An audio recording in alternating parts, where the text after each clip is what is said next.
जय हिंद स्टूडेंट्स, कैसे हैं आप सभी लोग। उम्मीद करता हूं सभी बहुत ही बढ़िया होंगे।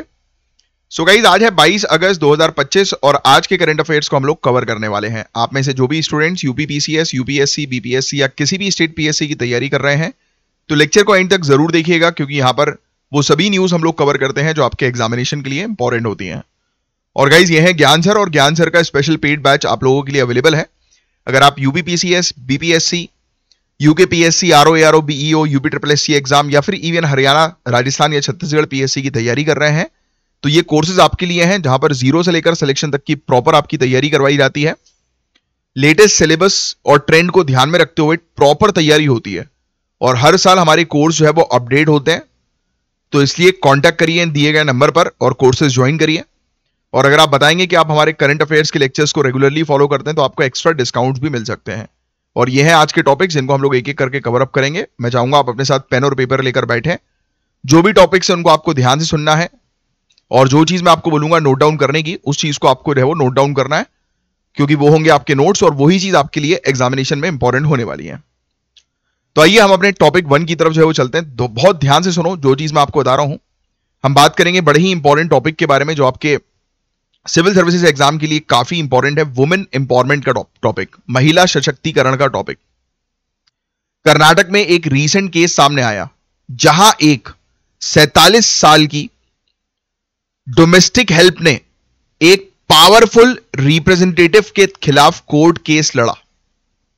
समझिए आप, 47 ईयर ओल्ड डोमेस्टिक हेल्प, यानी कि हमारे घर पर जो काम करने के लिए जो वर्कर्स आते हैं, है ना, घर का काम करने के लिए, जिनको कई बार जो है वो हम लोग जो है वो बाई वगैरह बोलते हैं या फिर नौकर बोलते हैं, तो ये नहीं बोलना चाहिए। Domestic help is the right word, है ना, तो ये बिल्कुल सही है। घरेलू सहायक जिसको शब्द दिया गया। देखो, आपको यही चीज तो सीखनी है, यही होती है पर्सनालिटी डेवलपमेंट, कि जब आप मुंह खोलें तो लगना चाहिए कि हाँ यार, आप एक ऑफिसर लाइक पर्सनालिटी कैरी करते हैं और आप ऑफिसर हैं, है ना, वो दिखना चाहिए आपकी पर्सनालिटी ट्रेट से। तो ये बाई बाई शब्द यूज नहीं करना, है ना, सर्वेंट शब्द यूज नहीं करना। कोई आपके नौकर नहीं है, they are doing their job, और उनका जॉब जो है वो डोमेस्टिक हेल्प या डोमेस्टिक वर्कर, राइट। सिंपल सी चीज कि भाई घर का काम करने के लिए है। हाउस हेल्पर, मैं बोलता हूं हाउस हेल्पर, है ना, तो वो चीज। तो अभी हुआ ये है, देखो मुद्दा समझो आप। कर्नाटक के अंदर हम लोग को देखने को मिल रहा है, लिखना नहीं है ना, जो चीज बोलूंगा लिखने की, बस वो लिखिएगा। 47 साल की एक हाउस हेल्पर ने कर्नाटक के अंदर एक बहुत ही, आप ये कह सकते हैं कि एक बड़े लेवल का अधिकारी टाइप की पोजीशन रखने वाले व्यक्ति के खिलाफ जो है वो केस लड़ा। ये केस एक रियलिटी को हाईलाइट करता है कि सशक्तिकरण को हम थ्योरी में सेलिब्रेट करते हैं, पर ग्राउंड लेवल पे सर्वाइवर्स को सस्टेनेबल सपोर्ट जो है वो नहीं मिलता। होता है ये कई बार ऐसा, जैसे बोलते ना कि ये तो छोटा आदमी, और छोटा बड़ा कुछ नहीं होता भाई, बट फिर भी ये समाज है, समाज में तो कहा ही जाता है कि जिसके पास कम पैसा, जो गरीब, वो छोटा आदमी है, उसकी इज्जत होती नहीं है, भले ही वो कितना भी अंदर से बढ़िया हो, अच्छे व्यवहार का हो, ऑनेस्ट हो, बस उसकी इज्जत नहीं होगी। इज्जत किसकी होगी? जिसकी जेब में गड्डी है। वो बात वही है ना, वो एक गाना है, पैसा है तो बड़ी बड़ी बड़ी बड़ी बातें, है ना, सुना होगा आपने। पैसा है तो 5 स्टार सारी मुलाकातें, पैसा है तो गालियां भी सारे लोग खाते हैं। देखो गाने में कितनी बढ़िया बात बोली गई है कि पैसा है तो गालियां सब खाते हैं, और ये बात सत्य है, ये बड़ी बात नहीं है, सत्य है बिल्कुल, कि जेब में जिसके पैसा होता है ना और पावर होती है, दुनिया उसी की इज्जत करती है। अब देखो, इसमें एक ब्यूरोक्रेट के पॉइंट ऑफ व्यू से आपको क्या समझना चाहिए कि भाई कुछ भी हो लाइफ में, पावर और पैसा होना चाहिए। कॉमन मैन जो है ना, वो जो अमीरों को जब क्रिटिसाइज करता है कि अरे ये तो अमीर लोग हैं साले, बदतमीज हैं, ये है वो है, तुम भी बनो ना अमीर। तुम खुद अपनी लाइफ में आगे बढ़ नहीं पाए हो तो दूसरों को कोस रहे हो। तो मैं आप लोग को सिर्फ ये चीज बोलूंगा कि इन सब ये जो कहावतें होती है ना कि देखो अमीर आदमी घटिया होते हैं, शॉर्टकट तरीके से पैसा कमाते हैं, ये वो लोग बोलते हैं जो खुद कभी अमीर बन नहीं सकते, और या फिर उनकी इतनी औकात नहीं है अमीर बनने की। तो आप लोग ये सब शब्दों का, सेंटेंसेस का यूज ना करें। आपको बस ये चीज पता होनी चाहिए कि आज के युग में जिसके पास पैसा है, जिसके पास पावर है, वक्त सिर्फ उसकी है, तो उसी के लिए काम करें। बट एनीवेज, चलो, आर्टिकल भी इसी के बारे में बात कर रहा है, जिस आर्टिकल पर हम लोग टारगेट कर रहे हैं। वो बोल तो यही रहा है ना आर्टिकल कि भाई सिर्फ लिखित में है वुमेन सशक्तिकरण, महिला सशक्तिकरण, बट एक्चुअल में जो है वो घर के अंदर उनकी हालत खराब की जाती है, वर्कर्स को नहीं रखा जाता। मैंने भी देखा कई बार, कई केसेस में कि बदतमीजी की जाती है, मारपीट तक दिया जाता है बेरहमी के साथ है। कई बार तो कांच का ग्लास उठाकर सर फोड़ दिया जाता है, भाई निकलो ऐसे, गाली अलग बात बात पे। कोई वेटर है, उससे गलती से खाना गिर गया या उसने सर्व जो है वो ढंग से नहीं किया तो उसको तमाशा मार दिया जाता है। होती है ऐसी बदतमीजी, और गरीब आदमी बेचारा सह जाता है। बट उसी के पास अगर अगर रेस्टोरेंट का मालिक हो और वो आके सर्व कर रहा हो और उसके साथ ऐसी कोई बदतमीजी करेगा, वो उठा के फेंक देगा, चल निकल बाहर, ये चीज नहीं सही जाएगी। बट वहीं पर वो गरीब आदमी वो सोचता है कि कुछ बोलूंगा तो साला मेरी नौकरी ना चली जाए। मजबूरी, जो मजबूर आदमी होता है उसको हमेशा दुनिया में सहन करना पड़ता है। तो अपने आप को मजबूरी से बाहर निकालने के लिए मेहनत करो। ये बहुत अच्छा मौका है, बहुत अच्छा टाइम है। सिर्फ एक एग्जाम तो क्वालिफाई करना है, फिर सबके बाप बन जाओगे, ऊपर चढ़ के बैठोगे सबके। तो उसके लिए मेहनत करनी पड़ी, कोसना नहीं है, क्रिटिसाइज नहीं करना है किसी को कि अरे ऐसा हो गया हमारे साथ, वैसा हो गया, देखो इसने ऐसा किया। क्यों रो रहे हो भाई? अपने आप को पावरफुल बनाओ। किसी ने आपकी बेइज्जती करी है तो अपने आप को पावरफुल बनाना आपको जरूरी है। देखो लिखा है, आगे की बात करते हैं। तो क्या चीज हम लोग को देखने को मिल रही है कि सर्वाइवर जो है, देखो लिखा हुआ है कि किस प्रकार से एम्पावरमेंट जो है वो सिर्फ थ्योरी में नजर आ रहा है बट एक्चुअल में नहीं देखने को मिल रहा। जो सर्वाइवर है बिना किसी पॉलिटिकल बैकिंग के या फाइनेंशियल रिसोर्सेस के, उन्होंने जो है वो, आप ये कह सकते हो कि कानूनी दबाव जो है वो बनाया है ना। तो ये चीज हम लोग को देखने को मिल रही है। सामाजिक कलंक और बदनाम करने की कोशिश के विरुद्ध डटकर संघर्ष जो है वो किया। होता है भाई, जिसके पास पैसा नहीं है बेचारा, एक तो कोर्ट कचहरी में लड़ने की उसकी ताकत नहीं होती है, कई बार नौकरी वोकरी छीन ली जाती है तो वो बेचारा फाइनेंशियली लाचार हो जाते हैं। बट फिर भी इन्होंने कर्नाटक में एक केस सामने आया कि उन्होंने डटकर जो है वो सामना किया। केस बता रहा है कि किस प्रकार से सिर्फ हम लोग को देखने को मिलता है कि सशक्तिकरण जो है वो अवार्ड्स के माध्यम पे ही या फिर कॉन्फ्रेंस में या मीडिया कवरेज तक ही सीमित है, बट एक्चुअल रियलिटी में नहीं है। एक्चुअल रियलिटी में स्थिति जो है वो काफी खराब है। काफी अच्छा आर्टिकल है। आपको बता दें गाइस, वुमेन एम्पावरमेंट तो आप सभी लोग समझते हैं ना, लिखने की आपको जरूरत नहीं। महिला सशक्तिकरण है क्या कि महिला जो है उनको इक्वल अपॉर्चुनिटी मिले, सोशल इकोनॉमिक पॉलिटिकल लाइफ में प्रॉपर उनका पार्टिसिपेशन हो, है ना। ये लिखने की जरूरत नहीं क्योंकि ऑलरेडी आप करोगे ही कवर अपने जनरल स्टडीज के अंदर। और बिल्कुल असली सशक्तिकरण जो है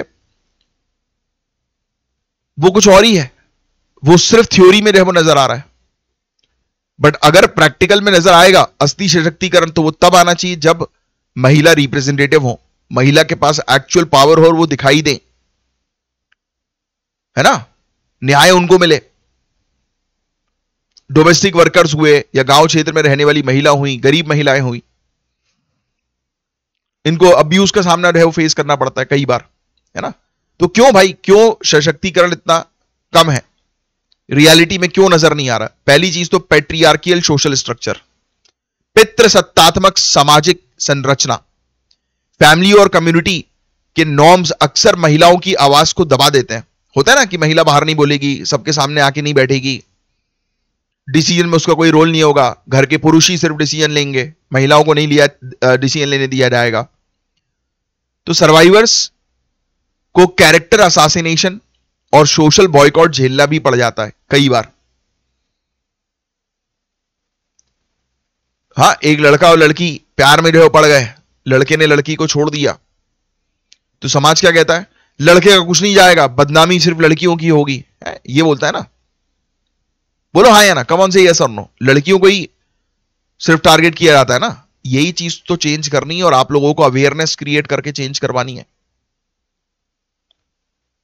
सिर्फ इलीट बैकग्राउंड की वुमेन को रोल मॉडल बनाया जाता है, जो रिच महिलाएं जो होती हैं जिनका बैकग्राउंड काफी सॉलिड स्ट्रांग होता है, तो उनको रोल मॉडल बनाया जाता है भाई। जबकि गांव क्षेत्रों में और पिछड़ी जो महिलाएं होती हैं, गरीब लोग जो होती हैं, वो इनविजिबल है, दिखती नहीं है, वो कहीं छुप जाती हैं कहीं। जो महिला लंबे समय से लीगल बैटल लड़ती हैं उनकी आजीविका खत्म हो जाती है, कर्जे में डूब जाना पड़ता है उन्हें। उनको कई बार ट्रबल मेकर लेवल जो है दे दिया जाता है कि यार ये तो हमेशा कंप्लेन करती रहती है, भगाओ इसको यहां से, है कि नहीं। आर्टिकल 39A और लीगल सर्विस अथॉरिटी एक्ट के बावजूद लीगल सहायता एक्सेसिबल ही नहीं है। और उस दिन हमने आर्टिकल 39A के बारे में डिस्कस भी किया था, याद आ रहा हो तो। नालसा वगैरह, नालसा और स्टेट लेवल पर लीगल एड अथॉरिटी जो हम लोग को देखने को मिलती है कि नहीं। क्या देख रहे थे हम लोग पिछले कुछ दिनों में कि अथॉरिटीज होने के बावजूद हेल्प नहीं कर रही इंस्टीट्यूशंस। केस खत्म होने के बाद भी सर्वाइवर्स हॉस्टाइल एनवायरनमेंट में लौट जाती हैं। महिला ने जो है किसी के खिलाफ केस किया कि मुझे छेड़ रहा है, चलो ठीक है, केस सॉल्व हो गया। उसके बाद कई केसेस में देखते होंगे कि पूरा केस खत्म हो गया, उसके कुछ सालों के बाद महिलाओं के ऊपर एसिड अटैक हो गया, या जान से मार दिया, या रेप के केस हो गए। क्यों? पुरानी दुश्मनी उभर कर फिर आ गई, तो महिला सेफ नहीं रह पाती। उसके लिए क्या करें? ये प्रॉब्लम्स है भाई। सोल्यूशन क्या है? देखो, मेरा जो पर्सनल मानना यह है, ट्रेनिंग बोथ मेल और फीमेल की from childhood itself, not from school, from childhood. जब बच्चा और बच्ची पैदा होते हैं ना, तो उनको संस्कार सिखाना जरूरी है, जो आज की डेट में खत्म हो गया है। हमें वापस अपने रूट्स पे जाना जरूरी है, कल्चरल रूट्स में। जब जॉइंट फैमिली होती थी तो दादा दादी नाना नहीं, भाई उनको कोई टेंशन नहीं है कि नहीं, ना जॉब की ना किसी चीज की, वो रिटायर हो गए, बढ़िया बच्चे कमा रहे हैं, बढ़िया चल रहा है खेल, है कि नहीं। तो वो ज्ञान देते थे, बच्चों को बिठाकर रामायण महाभारत दिखाते थे, चीजों के बारे में बताते थे कि क्या सही है क्या गलत है, थोड़ा शिष्टाचार देते थे। आज की डेट में न्यूक्लियर फैमिलीज की वजह से पेरेंट्स को टाइम ही नहीं है, बच्चे कब बड़े हो गए पेरेंट को पता ही नहीं भाई। 9 to 5 की जॉब है, बच्चे की तरफ देख ही नहीं रहे कि बच्चा क्या देख रहा है, पॉर्न देख रहा है या क्या कर रहा है, किसी को कोई मतलब ही नहीं। क्या मैं गलत बोल रहा हूं? यही हो रहा है ना आजकल। तो यही तो सोल्यूशन है आप लोगों के लिए मेंस में लिखने के लिए, कि पेरेंट्स की ट्रेनिंग होनी चाहिए रिगार्डिंग अपब्रिंगिंग, कि बच्चों को जो है वो कैसे उनका एथिकली पालन पोषण करें। क्योंकि जब बच्चे एथिकली स्ट्रांग रहेंगे तो वो इक्वलिटी पर टारगेट करेंगे। और एजुकेशन सबसे इंपॉर्टेंट चीज है, एजुकेशन। अब ये जो हरकतें होती हैं कि महिलाओं को जो है वो प्रॉपर सशक्तिकरण नहीं हो रहा महिलाओं का, तो उसके परिणाम क्या होता है? परिणाम यही है, कोर्ट में जीत हॉलो लगती है, क्योंकि सर्वाइवर्स को अनएम्प्लॉयमेंट, डेट और स्टिग्मा झेलना पड़ता है। महिला जो है वो एक कोर्ट केस जीत भी जाती है तो उसके बाद तो पूरी लाइफ, अब जैसे छोटा केस ले लो जो आजकल बहुत चल रहा है, डिवोर्स। तो डाइवोर्स के केस में क्या होता है? महिला जीत गई केस। एक एग्जांपल लेते हैं कि भाई डोमेस्टिक वायलेंस हुआ उसके साथ, उसने डाइवोर्स लिया, जीत गई। उसके बाद क्या? कहीं पर जॉब नहीं मिल रही। हाँ, होता है कई बार ऐसा, कहीं पर जॉब नहीं मिल रही, कॉलोनी के ही लोग तरह तरह की बातें करने लगते हैं,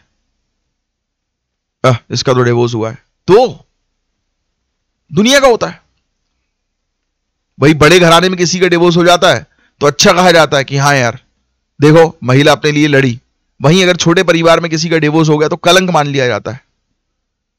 यही तो डिफरेंस खत्म करना है कि नहीं बनी भाई पार्टनर से, दरुआ था साला, रोज दारू पी के आके मारता था, छोड़ दिया मैंने। बट इसको सोसाइटी एक्सेप्ट नहीं करती। वो ये एक्सेप्ट करना चाहती है कि महिला बस सहती रहे। क्यों सहे भाई? या पुरुष भी क्यों सहे? नहीं जम रही यार, नया ना बन पा रहा भाई, अटैचमेंट नहीं हो पा रहा, छोड़ दो, अच्छा है, दोनों खुश रहोगे। हाँ बच्चे, बट ये सब चीजें बच्चे होने से पहले डिसाइड होनी चाहिए। लोग साले मजे मजे में बच्चा तो पैदा कर देते हैं, बाद में उस बच्चे की पूरी जिंदगी खराब हो जाती है। और ये सब चीजें कैसे पॉसिबल होंगी? एजुकेशन के थ्रू। अगर आपने एक बेबी को बर्थ दिया है तो दिस इज योर रिस्पॉन्सिबिलिटी कि उसका पालन पोषण सही हो, उसको अच्छा एनवायरमेंट मिले, तभी तो हमारा देश ग्रोथ और डेवलपमेंट की तरफ आगे बढ़ेगा। और ये ग्रोथ और डेवलपमेंट घर से शुरू होता है। ये चीजें आपको मेंस में लिखनी है और समझनी है बेसिकली।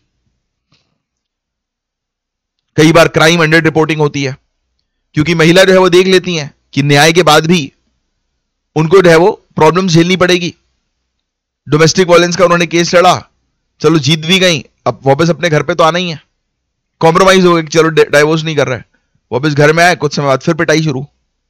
मैंने तो खुद देखा है यार, मेरी खुद की कुछ स्टूडेंट, कुछ मतलब एक केस आया था मेरे पास मेरी स्टूडेंट का ही,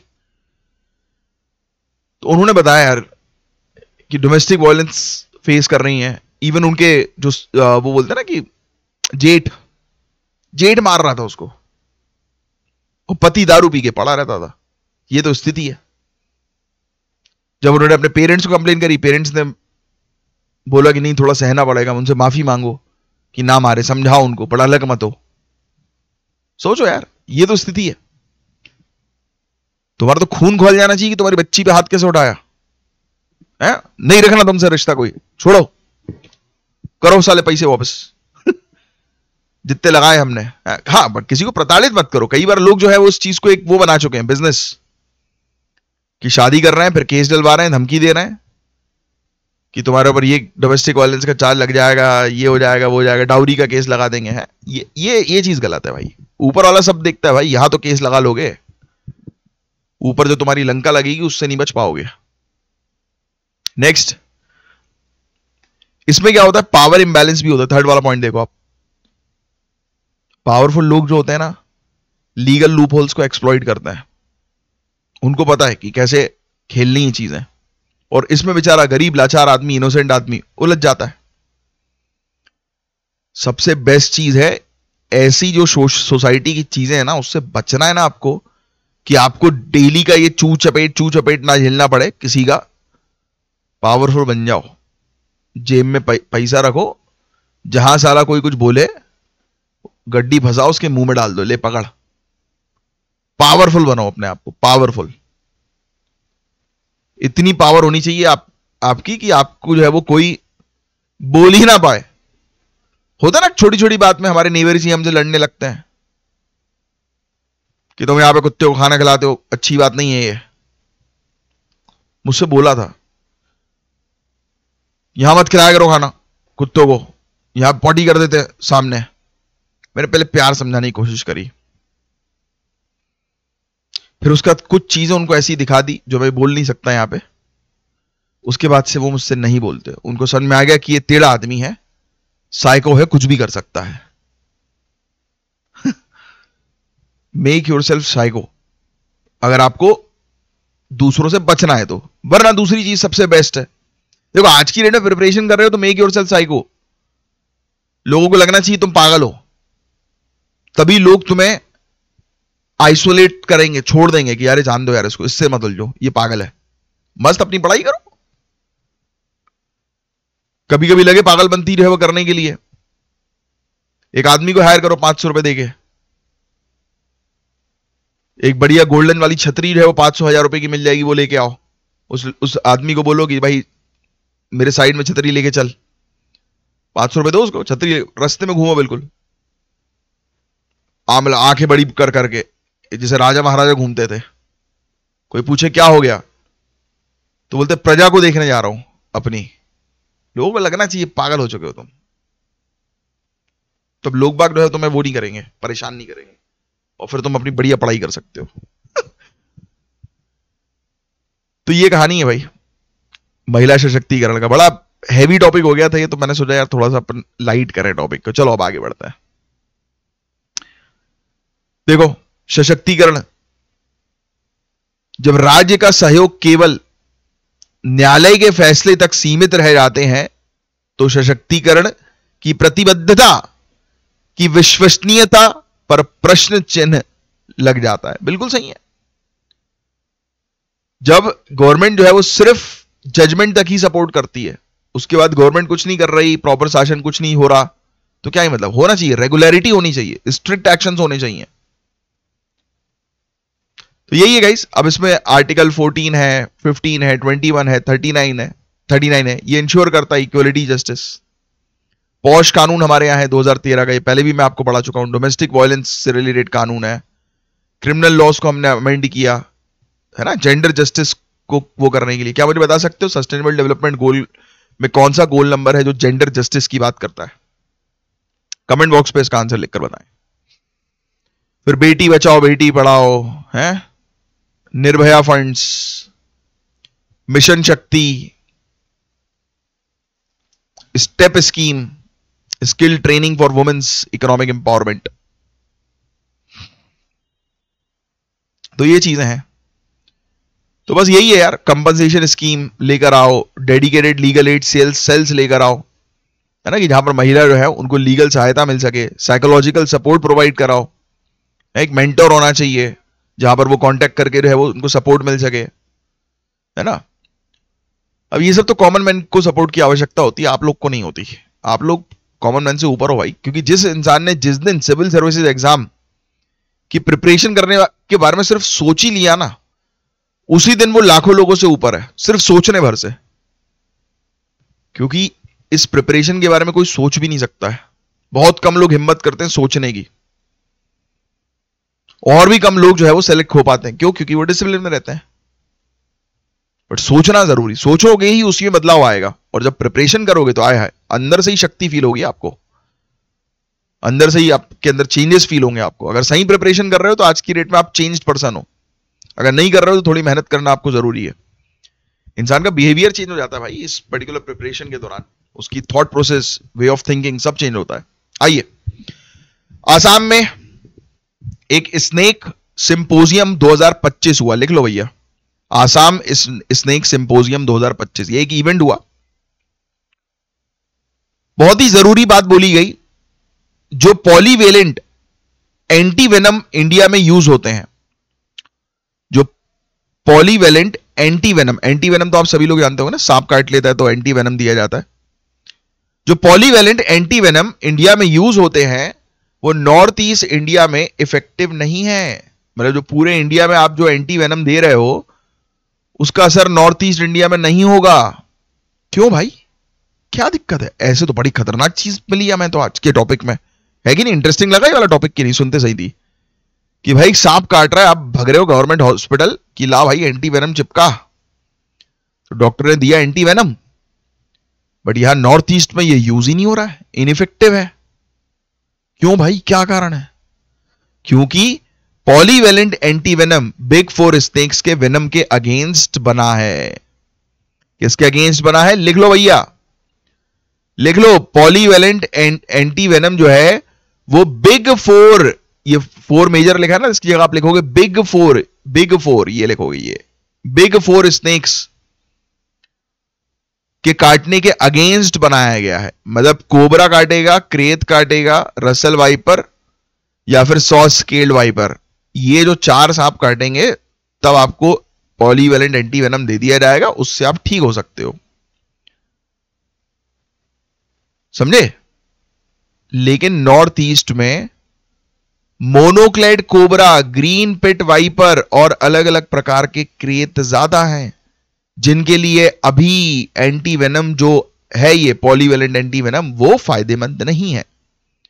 तो लिख लो भाई, नॉर्थ ईस्ट इंडिया में अलग अलग टाइप के सांप होते हैं, जैसे कि आप इन सांप का नाम भी लिख लो, है ना, यहां पे होगा ये, हाँ, मोनोक्लेट कोबरा, अलग अलग प्रकार के क्रेत, ग्रीन पिट वाइपर। तो भाई ये सब सांप की संख्या ज्यादा है, ये काट लेते हैं तो अब असर ही नहीं हो, क्योंकि जो पॉलीवेलेंट एंटीवेनम बना है वो बिग फोर सांप की प्रजाति के लिए बना है, इन सब के लिए नहीं बना। समझे आप बात को? बस ये थी न्यूज। तो अगर ट्रीटमेंट अवेलेबल हो लेकिन वो लोकल स्पीसीज के वेनम पे काम ही ना करे तो उसका क्या ही फायदा? बोलो हाँ या ना? यस। तो इसके लिए हमें अब काम करना जरूरी है भाई। और बर्डन सांप के काटने का पता है आपको? 2000 से 2019 के बीच में 1.2 मिलियन, 12 लाख लोग मरे हैं सांप के सांप काट के, मतलब सांप ने काटा जिन्हें। एवरेज 58,000 हर साल। अभी डॉग बाइट का कितना आ रहा है? 5,000। 58,000 सांप के काटने से लोग मरते हैं एवरेज हर साल। लिख लेना भैया ये वाला पॉइंट। 50% डेथ्स 30 से 69 ईयर्स के एज ग्रुप में होती है। 25% से ज्यादा तो छोटे बच्चे ही हैं। 70% डेथ सिर्फ 8 राज्यों में हुई, Bihar, Jharkhand, MP, Odisha, UP, Andhra Pradesh, bifurcation से पहले, मतलब आंध्र प्रदेश तेलंगाना दोनों मान लो, राजस्थान, गुजरात। रिस्क बताऊं क्या, ये लिख लो आप। 250 लोगों में से एक इंडियन अपनी 70 साल की उम्र से पहले स्नेक बाइट से मर जाता है। 70 साल की उम्र से पहले स्नेक बाइट से 250 में से एक व्यक्ति मरता है इंडिया में। ज्यादातर डेथ गांव क्षेत्रों में होती है जहां ट्रीटमेंट्स डिले होते हैं। सांप ने काटा, लोग बाबा के पास चले गए झाड़ फूक कराने, जब तक मर गया आदमी। पर पता नहीं यार, पता है मैं आपको एक चीज अपनी बताऊं, देखो दिस इज ट्रू, ये चीज लिखना नहीं है, ठीक है ना, मेंस में ना इस पर बात करनी है, नहीं तो मुझे बदनाम कर दोगे यार। पता है कुछ बाबा जो है ना, ये झाड़ फूक करके उतार भी देते हैं जहर। अब कोई बिलीव करे या ना करे, मैं भी नहीं करता था, बट मैंने खुद आंखों के सामने देखा, क्या मैंने खुद किया है। एक बिच्छू को काटा था मेरे कजिन ने, तो दादी उस समय थी, छोटा था मैं, तो दादी जो है वो लेके गई थी एक के पास, जानकार के पास। उसने जो है वो मेरे कजिन को बैठाया घुटने के बल, उसके पीछे एक तांबे की प्लेट रखी पीठ पे, और पता नहीं कुछ किया तो प्लेट नीचे नहीं आ रही थी। फिर मुझे बैठा दिया, मैं डर रहा था कि साला यार मेरे ऊपर जहर चढ़ा देगा ये। और बच्चा था मैं उस समय, बहुत छोटा था यार मैं, मतलब हार्डली मेरी उम्र 10-12 साल, 15 साल, 15 तो ज्यादा बोल दिया मैंने, 8-10 साल होगी यार, 12 साल ज्यादा से मान लो। बट उतर गया यार उसका जहर। मैं बड़ा ताजुब था, मतलब आज जो सोचता हूं तो ताजुब हो रहा हूं, उस समय तो अपन जैसा दादी ने बोला वैसा हो गया भाई, जैसा घर वालों ने बोला वैसा ओके। बट ये चीज है यार कि होती है कुछ दिव्य शक्ति तो लोगों में होती है, बट वो कम हो गए ऐसे लोग बहुत। बट फिर भी इन सब शक्तियों से ज्यादा इंपॉर्टेंट है ट्रीटमेंट्स, डॉक्टर्स। भाई आपकी तबीयत खराब है, पहले डॉक्टर के पास ही जाओ ना यार। वो बोलते हैं ना कि जब दवा काम ना करे फिर एट दी एंड बचती है दुआ। स्टार्टिंग में स्मार्ट मत बनो, स्टार्टिंग में दुआ पुआ के चक्कर मत पड़ो, बैंडी बच जाएगी। प्रॉपर ट्रीटमेंट लो, दवाइयां खाओ, बॉडी को हेल्दी रखो। अब चैलेंजेस हम लोग को है वो क्या देखने को मिल रहा है, सरकार के प्रयास, ठीक है। चैलेंजेस लिखेंगे, हाँ ये चैलेंजेस है ये वाले। चैलेंजेस क्या देखने को मिल रहा है, one size fit all anti venom, ऐसा नहीं है भाई। सभी एंटी वेनम जो है वो सभी के लिए नहीं है, अलग अलग स्नेक्स के लिए अलग अलग एंटी वेनम्स हैं। फिर हेल्थ केयर की शॉर्टेज है, ट्रेन्ड व्यक्ति नहीं है, एंटी वेनम की सप्लाई गांव क्षेत्रों में कम है, शॉर्टेज है।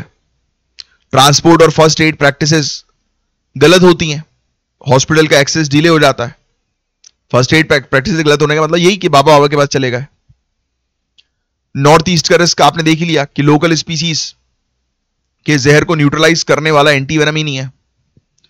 हैबिटेट लॉस हो रहा है, फ्लड से ह्यूमन स्नेक एनकाउंटर ज्यादा हो रहा है।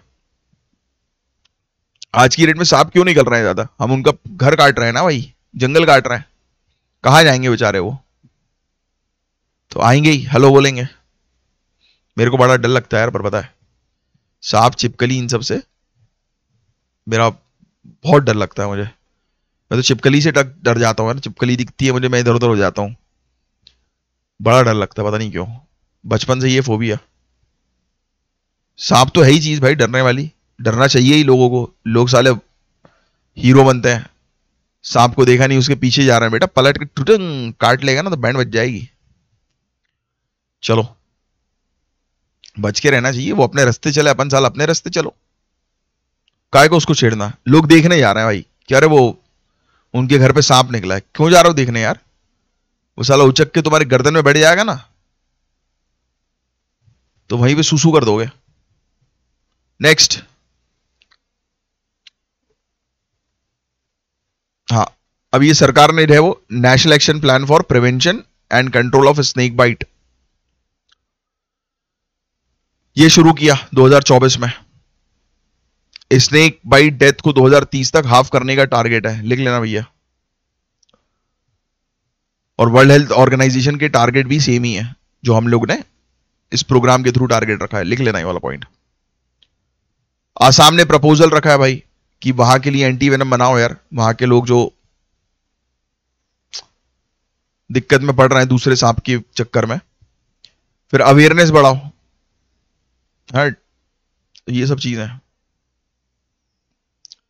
ठीक है।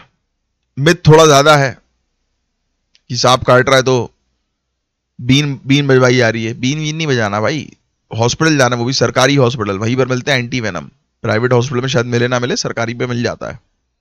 तो सीधे दौड़ लगानी है नियरेस्ट सरकारी हॉस्पिटल, फालतू चक्करों में पड़ना नहीं है कि सांप ने काटा वो मुंह से खून चूस रहा है, कि चूस चूस के उसका जहर फेंक रहा है। ऐसा होता है क्या भाई? बेवकूफी हरकत है। 2 सेकंड लगता है पूरे शरीर के अंदर जाने में। उसने काटा और तुरंत शरीर के अंदर इतनी तेज ब्लड का फ्लो होता है हमारे अंदर। वो देखा किसी को कटते हुए? ऑब्वियसली नहीं देखा होगा, पर मूवीज वगैरह में तो देखा होगा। जब जैसे ही चीरा लगता है गले पे या हाथ पे, मैंने तो वो देखा है कि जब सर्जरी वगैरह जब होती है तब थाइज वगैरह की नस काटी जाती है स्टेंट वगैरह डालने के लिए। कई बार स्टेंट जो होता है ना हार्ट में जो डलता है, उसके लिए थाइज वगैरह की नस जो है वो काट के वहां से रूट जो है वो लिया जाता है। तो जब वो कटती है ना तो खून जो निकलता है ऐसा पिचकारी की तरह निकलता है, तेज। तो सोचो कितना बहाव होता है खून का। वो जो सांप ने काटा तो सोचो कितने बहाव से खून अंदर की तरफ चला गया। उसको क्या चूस के निकाल लेंगे? अजीब यार, खतरनाक। ये पिक्चरों ने बिगाड़ के रखा है सब लोगों को कि सांप ने काटा तो टीनी नी नी नी वो गाना बज रहा है भाई है? तो ये था गाइस पूरा ओवरऑल टॉपिक। होपफुली चीजें आपको समझ में आई होंगी। अब आओ आगे की चर्चा करें। उड़ता पंजाब का टॉपिक आ गया। ये एंटी ड्रग ड्राइव है पंजाब की, बड़ा इंपॉर्टेंट केस स्टडी है। पंजाब के चीफ मिनिस्टर ने रिसेंटली एक रिवॉर्ड पॉलिसी लॉन्च करी है भैया, और ये युद्ध नशे विरुद्ध, नशे विरुद्ध, युद्ध नशे विरुद्ध, लिख लो भैया।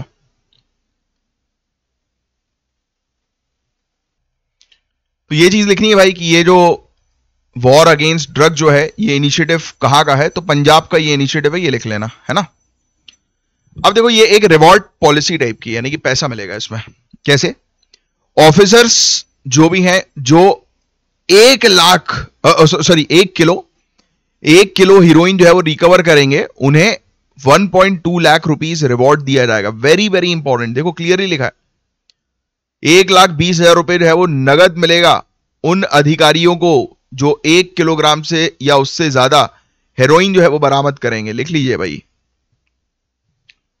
ये पंजाब पुलिस की इतिहास में पहली बार है जब ड्रग सीज के लिए इंसेंटिव सिस्टम बनाया गया। जिससे कि भाई पुलिस वाले जनरली क्या करते हैं, मैं सभी की बात नहीं कर रहा, होते हैं काफी सारे लोग कि पकड़ा किसी को, किसी का एमडी मिल गया, गांजा मिल गया, हेरोइन मिल गया, कोकेन मिल गया, एलएसडी मिल गया, म्याऊ म्याऊ मिल गया। जब पकड़ते हैं देखता है ये क्या, चल अभी अंदर करते, रुक नार्कोटिक्स में, मेरा दोस्त है नार्कोटिक्स में। जब आप आईआरएस बनोगे ना, इंडियन रेवेन्यू सर्विसेज, तो आपको भी मौका मिलेगा नार्कोटिक्स का पार्ट बनने का। अभी वो नार्कोटिक्स में है, यूपीएससी क्वालिफाई किया हुआ है। निखिल गोयल, समीर गोयल उसका नाम है, उसका भाई भी है निखिल गोयल, उसने भी एग्जाम, दोनों भाइयों ने क्रैक किया था। तो समीर मेरा दोस्त है, अभी निकला उसका पिछले साल ही निकाला शायद उसने। उससे पहले आरबीआई में काम करता था, तो लगकर मेहनत करी, निकाल लिया। अभी आज की डेट में नार्कोटिक्स में बैठा हुआ है। तो ये हाई लेवल के ऑफिसर्स हैं, यूपीएससी क्वालिफाइड वाले। मैं बात कर रहा हूं लो लेवल ऑफिसर्स की, जैसे पुलिस कांस्टेबल हो गए हैं। अब इनने देखा कि अच्छा इसकी बात ड्रग्स है, सामने वाले ने बोला कि ले पकड़ 10,000 जान दे हमें, वो खुश 10,000 में कि वाह यार बढ़िया, चलो पार्टी करेंगे घर पे। यहां पर पंजाब चीफ मिनिस्टर ने बोला कि चवन्नी हटन्नी के चक्कर मत पड़ो, 1 किलो से उससे ज्यादा सीज करो, 1 लाख के ऊपर देंगे तुम्हें, 1,20,000। वाह भाई, इंसान खुश, क्योंकि अल्टीमेटली लोगों को पैसा से मतलब है भाई। पैसा से और पावर से बड़ा कोई मोटिवेशन नहीं है। बेहतरीन, अच्छा इनिशिएटिव है, लिख लेना।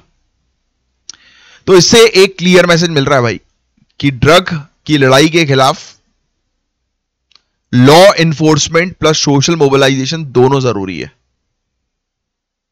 युवाओं की भागीदारी भी चाहिए भाई, तो एक ऐसा पुलिस सिस्टम जो है वो क्रिएट करेगी जिसमें ये बड़े केसेस को जो है वो हैंडल कर सके। तो ये एंटी ड्रग कैंपेन गाइस बहुत जरूरी है यार, खत्म करना है इस प्रकार के ड्रग माफिया को, क्योंकि ये हमारे युवाओं को खराब करती जा रही है। लोग जहां पर मेहनत करनी चाहिए, आगे बढ़ना चाहिए, तो लोग नशे की हालत में धुत पड़े हुए हैं। इसलिए तो लोगों की जल्दी मौत हो जा रही है, डिप्रेस हो जा रहे हैं लोग, नशे में लीन है। और ऐसा कोई नशा नहीं है यार कि जो छूट नहीं सकता। ये फालतू की बातें हैं कि हम तो शराब के आदी हो गए, हमसे शराब नहीं छूटती, हम तो सिगरेट के आदी हो गए, सिगरेट नहीं छूटती। पर्सनल मैं लाइव एग्जांपल हूं। अब आप लोग से क्या छुपाना, आप लोग फ्यूचर ब्यूरोक्रेट से समझदार लोग हैं। मेरे को सिगरेट की बहुत गंदी आदत लग गई थी। मैं दिन की मान के चलो कि 80 से 100 सिगरेट पीता था। सोच रहे हो आप 80 से 100 क्या होता है? एक स्टेट में था मैं भी, तो उसमें बहुत दिन भर चलती थी। आज की रेट में क्विट कंप्लीटली। फैसला लिया एक दिन कि नहीं यार अब कल से बंद, तो कल से बंद। Same with alcohol also. ये फालतू की बातें जो लोग बोलते हैं कि हमसे नशा नहीं छूटता, क्योंकि तुम छोड़ना ही नहीं चाह रहे हो। हां, एक और चीज है, हेल्प। अब जैसे मेरा तो विल पावर स्ट्रांग था, मैंने अपने विल से कर लिया। कुछ लोगों का विल पावर स्ट्रांग नहीं होता, तो उनकी बॉडी उनको फेंकती है। अभी हमारे एक परिचित है, एक तो परिचित था मेरा, वो खत्म ही हो गया, उसकी डेथ हो गई कुछ समय पहले, दारू ने ले गई। एक और है, वो आईसीयू में एडमिट है। तो ये इन सब का जो रिजल्ट होता है वो बहुत गंदा होता है। स्टार्टिंग में तो ठीक है, आपको मजा आ रहा है, अच्छा लग रहा है, कट आउट हो रहा है आप दुनिया से, सोच रहे हो कि नहीं बढ़िया है, नशे में अच्छा लगता है। आजकल के गाने भी जो बन रहे हैं वो भी कई बार अट्रैक्ट कर देते हैं, और आजकल की युवा जो है वो ज्यादा ही अट्रैक्ट हो गई है। सभी को चाहिए शराब की। जब तक शराब की ग्लास हाथ में ना हो तो स्टेटस सिंबल कैसे बनेगा है? जब तक जॉनी वॉकर, शिवाज रीगल ये सब रखी ना रहे आंखों के सामने, तब तक मजा नहीं आएगा है। सब फालतू की बात है, घटिया बात है। अपने आप को स्ट्रांग करो, भक्ति में लगाओ अपने आप को। अगर लगाना है तो तुम्हें अपनी मेहनत करो, सिविल सर्विसेज एग्जाम क्वालिफाई करो। एक ऑफिसर को देखा कभी नशे में धुत? हाई लेवल ऑफिसर कभी नहीं देखोगे, क्योंकि नशे वाले माइंडसेट वाला व्यक्ति कभी ऑफिसर बनता ही नहीं है। पहली चीज तो ये। तो अगर आप में से जो भी लोग हैं जिनको नशे की थोड़ी आदत लगी है, थोड़ा क्लियर रखो अपने आप को भाई। हमेशा एक्टिव रहना है आपको। नशे में करके कोई व्यक्ति आपसे इंफॉर्मेशन निकाल लेगा फिर, तो इसलिए रखते ही नहीं है सिविल सर्विसेज वाले ऐसे लोग को कि जिसको किसी प्रकार की लत लगी है। पर आप बोलते हो कि सर हमने तो देखा है बहुत ऑफिसर को पीते हैं दबा के। बेटा दिखता है बस वो कि पी रहे हैं, बट वो एक पैग अगर किसी को आदत भी लगी है तो 2 पैग पिएगा, और उसके 2 पैग जो है वो तब तक चलेंगे जब तक सामने वाला पूरी बॉटल ना खत्म कर दे। ऐसे भी लोग होते हैं। बट मैं इसमें आपको वो नहीं कर रहा हूं कि आप पैग पियो, धीरे धीरे पियो, कोई जरूरत नहीं पीने की, बेकार। हटाओ इसको, फेंको इसको साले को। अच्छा खाओ पियो, बॉडी बनाओ, 6 पैक एब्स बनाओ, डाइट करो बढ़िया। तो ये चीजें घर परिवार बर्बाद कर देती हैं, बुरी चीजें। स्कूल्स में एंटी ड्रग करिकुलम लेकर आओ। 20 लाख पेरेंट्स और स्टूडेंट्स के साथ मेगा पीटीएम जो है वो चालू किया जा रहा है, अवेयरनेस क्रिएट करने के लिए। गांव में रेजोल्यूशन पास करके अपने आप को ड्रग फ्री डिक्लेयर कर रहे हैं लोग। ये भी बहुत बढ़िया है। चैलेंज लो कि भाई मुझे नहीं पीनी सिगरेट, चैलेंज है मेरा, चाहे कुछ हो जाए साला, साइड में व्यक्ति सिगरेट पी रहा हो तो भी मेरे को वो नहीं लगेगी। चैलेंज लो ना अपने आप को, अपना विल मजबूत करो। ठीक है, तो ये चीज है। एग्जाम्पल है कि पंजाब के अंदर खेड़न वतन पंजाब दियन स्पोर्ट्स प्रोग्राम युवाओं को पॉजिटिव एनर्जी चैनलाइज करने का एक मॉडल है। और देखो क्या होता है कि मैं अपना ही केस बताऊं पर्सनल लेवल पे, कि भाई मेरा केस जो था, ये जो नशों को छोड़ने वाला, नशे मैं ठीक है यार, बुरा लगता है बोलने में कि हाँ करता था भाई मैं, तो उसको छोड़ने के लिए मैंने सिर्फ एक ही चीज चूज करी कि भाई मैं ड्राइव करने लगा, मैं लॉन्ग ड्राइव पे निकलने लगा। मुझे गाड़ी चलाने का शौक है। तो आपको इसके अलावा जिस दूसरी चीज का जो भी शौक होगा, किसी न किसी को बहुत सारी चीजों का शौक होता है, वो शौक करने लगो।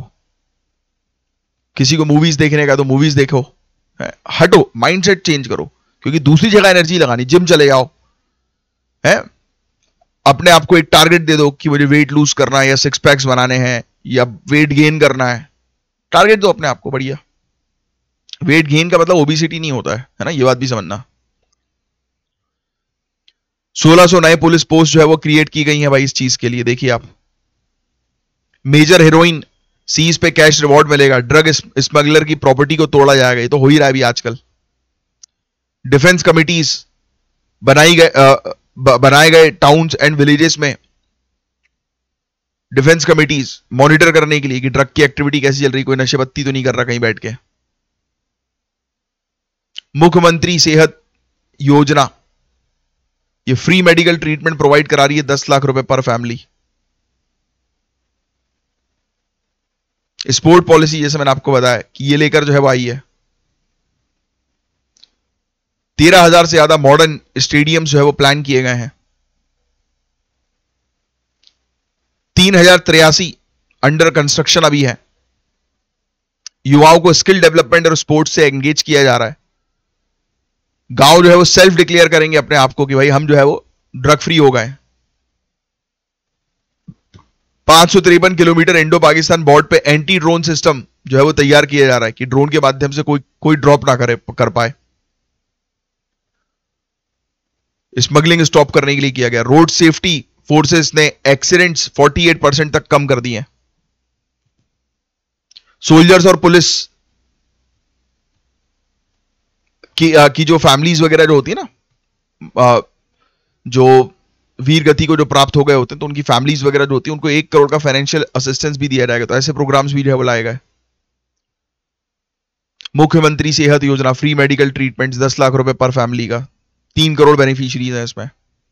881 आम आदमी क्लिनिक्स, 70,000 पेशेंट्स डेली देख रहे हैं या कैपेसिटी उनकी है, प्लस 200 और क्लिनिक्स प्लान किए गए हैं।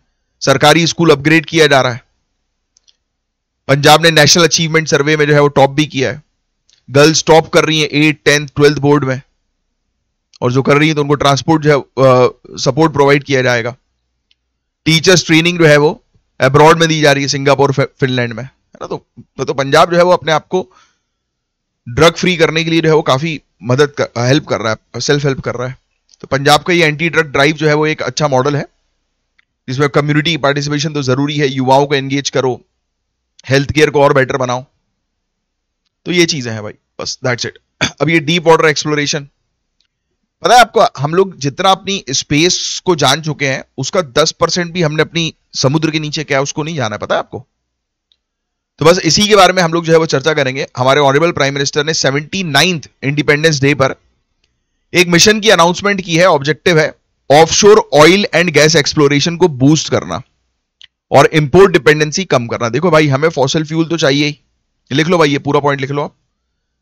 National deep water exploration mission ये अनाउंस हुआ है अभी, और मेन ऑब्जेक्टिव यही कि भाई देखो, हमें तो तेल चाहिए, तो हम सोच रहे हैं कि हमारे कंट्री के ही आसपास समुद्र के नीचे जो है वो कोई तेल की खदान मिल जाए हमें।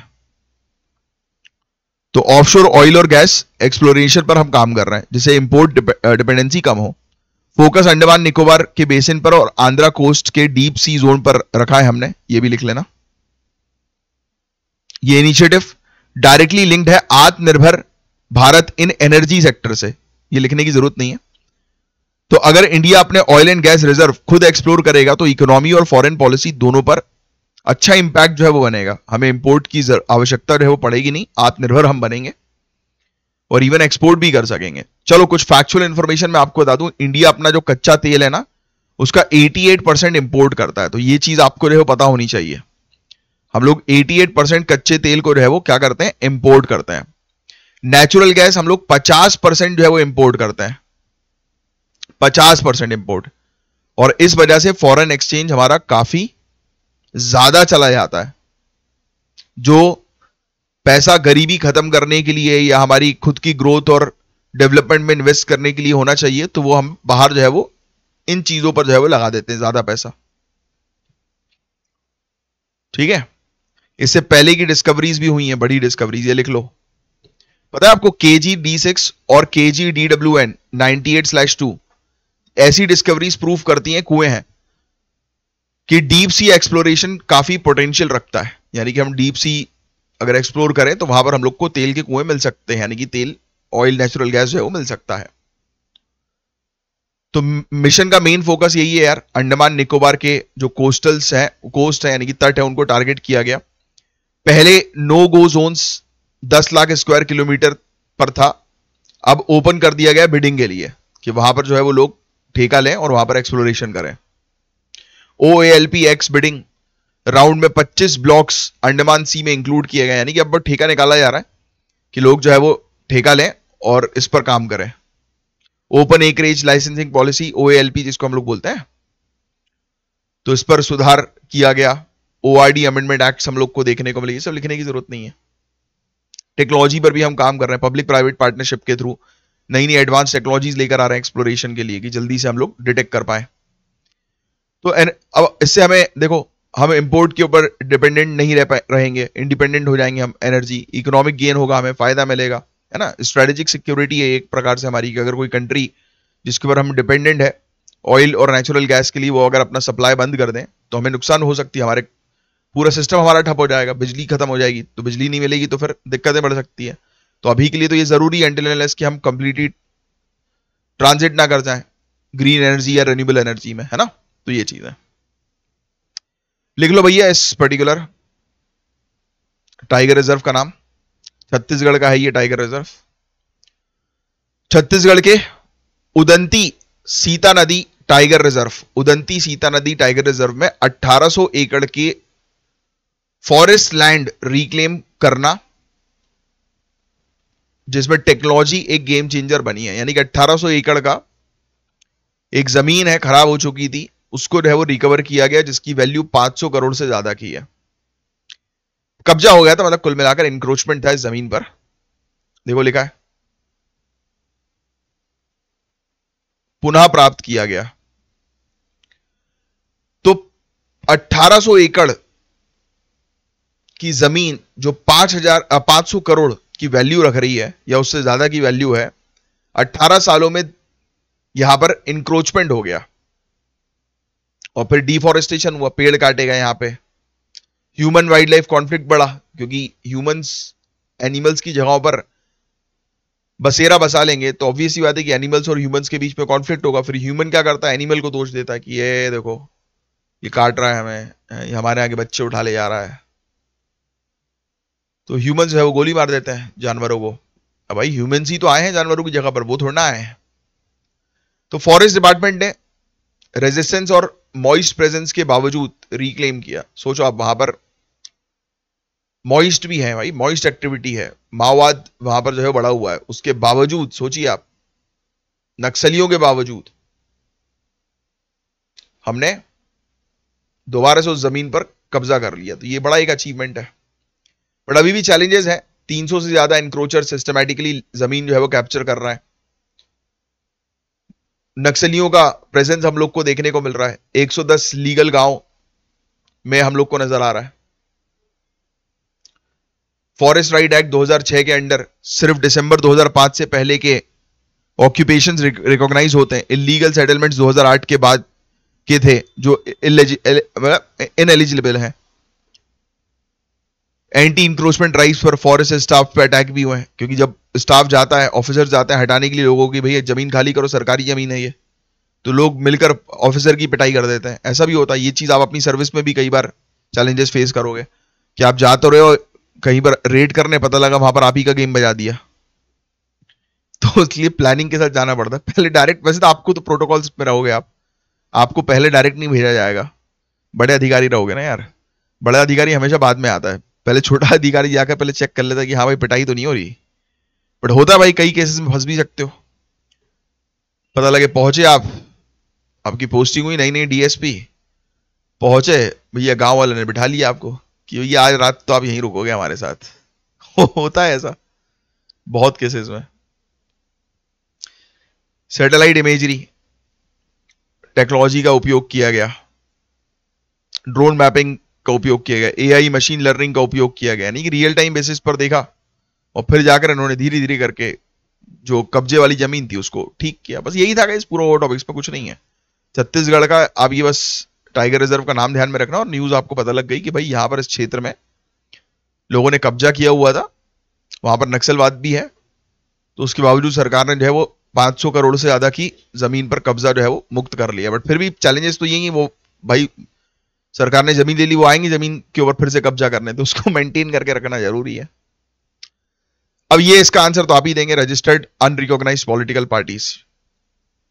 ये बेसिकली ये टॉपिक आपके पॉलिटी के अंदर आता है भैया, रजिस्टर्ड अनरिकॉग्नाइज्ड पॉलिटिकल पार्टीज। मैं आपको बता देता हूं, पहला स्टेटमेंट बिल्कुल करेक्ट है। सेक्शन 29A के अंडर हम लोग को देखने को मिलता है रिप्रेजेंटेशन ऑफ पीपल एक्ट 1951 के। दूसरा स्टेटमेंट भी करेक्ट है, टैक्स एग्जेम्पशन मिलता है, डोनेशन के प्रिविलेजेस मिलते हैं इनकम टैक्स एक्ट के तहत।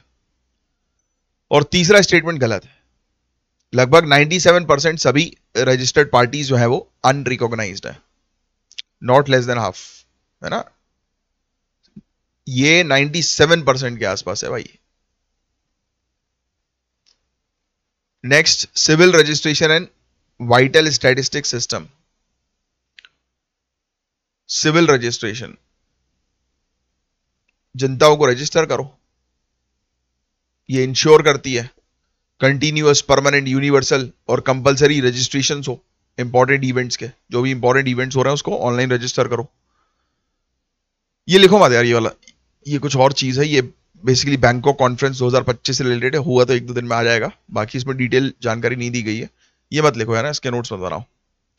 और ये मेंस का क्वेश्चन है, ट्राई करो इस क्वेश्चन का जो है वो आंसर देने की। तो चलिए बस आज के लिए इतना ही रख रहे हैं, मिलेंगे हम लोग नेक्स्ट लेक्चर में, तब तक के लिए bye, take care, have a great day ahead. जय हिंद, जय श्री महाकाल।